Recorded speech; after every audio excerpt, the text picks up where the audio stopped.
Hello বন্ধুরা, নমস্কার। তোমাদের দিদি আমি বলছি। তো বন্ধুরা, আজ আমার জীবন কাহিনী তোমাদের বলবো। তো তারপরে আমার প্রথম হাজব্যান্ড মারা যাওয়ার পরে আমি অথই জলে পড়েছিলাম। সেখান থেকে আমি আমার মাসি মেশোর বাড়িতে যাই, গিয়ে আমি তাদেরকে সেবা যত্ন করেছি।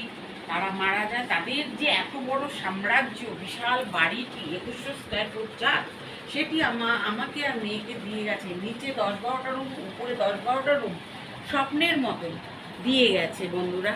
তারপরে আমার মেয়েকে আমার দাদারা বলল যে মেয়ে বড় হলে বিয়ে হয়ে যাবে, বয়সটা তোর কম, তাহলে আমরা সম্বন্ধ দিই। তারপরে গহনার দোকানেরই মাসিদের ওখানে সোদপুরে বাড়ি, সেইখানেকার গহনার দোকানের লোকই আমাদের সম্বন্ধটা করে দেয় এই দাদার সাথে। এই দাদা হলো, প্রথম দাদার গহনার দোকান ছিল, দ্বিতীয় দাদার ব্যাংকের চিফ ক্যাশিয়ার, গভর্নমেন্ট ব্যাংকের। ওকে, তো দাদারা বিয়ে দিল। আর অ্যাকচুয়ালি তোমাদের এই দাদা আমাকে গ্রহণ করেছে, একমাত্র গ্রহণ করেছে মেয়ের জন্যে। তার কারণ ওইটুকু শিশু, তাকে দেখে সে মানে মানে ভাবতে পারছে না যে ওইটুকু শিশু বাবা হারা, এবং ওইটুকু শিশু অসহায়, তার ঘরে খাবার নেই। মাসি মেশো অত বড় সাম্রাজ্যটা দিয়ে গেছে, বাড়িটি দিয়ে গেছে। তখন আমার হাতটা ধরলো, আমাদের রেজিস্ট্রি ম্যারেজ করে সুন্দর করে আবার সব কিছু হলো। মেয়েকে উনি অ্যাডপশন করলো, করে আমরা মেয়েকে গ্র্যাজুয়েশন করিয়েছি মানে কমার্স নিয়ে। তারপরে মেয়েকে আঁকা শিখিয়েছি, কম্পিউটার শিখিয়েছি।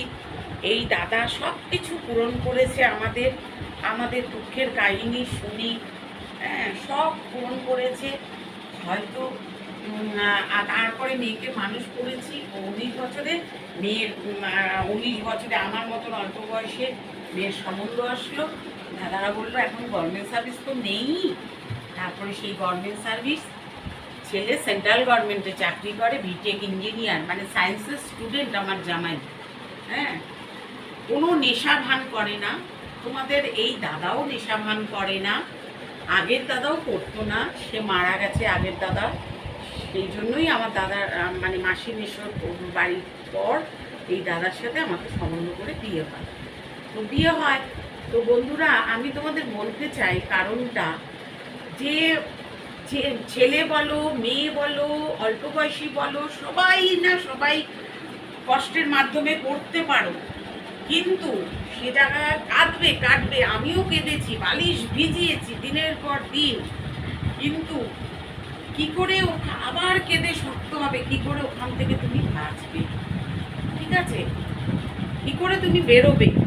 তাই ভাবি যে আমার মতন যেন কারুর এরকম আকাশ ভাঙা যেন বিপদ না আসে।